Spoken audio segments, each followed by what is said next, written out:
उपकारी सजना साग स्वास्थ्य पई बेस उपकारी हेउछि सजना साग। एथिरे कैल्शियम, पोटासियम, आयरन समेत विटामिन ए, सी एवं ई भरी रहिछि।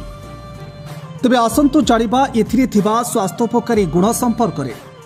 सजना साग रक्तरे ग्लुकोज एवं यूरिन रे शर्करा आउ प्रोटीन परिमाण को संतुलित रखे।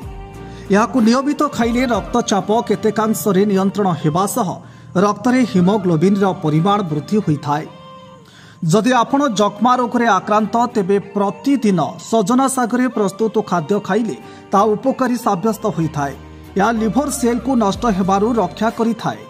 फॉस्फोरस और कैल्शियम अधिक परिमाण रे थिबारु अस्थि को मजबूत करे और आंठु गंठी बात हेबाकु मध्य यहा देई नथाय। मेदबुद्धि समस्या सह जड़ित व्यक्ति पई यह बेस उपकारी। शरीर चर्बी अंश को यह अनेकांशरे कमाई थाए। जेहेतु यार अंडी ऑक्सीडेंट गुण रही केश मूल को दृढ़ रखा सह त्वचा को उज्जवलता प्रदान करे। विटामिन और मिनरल्स एथिरे भरी रहिथिबारु यह खाद्य हजम हेबार मुख्य भूमिका ग्रहण करे। एथिसह दृष्टिशक्ति मध्य बढ़ाई थाए।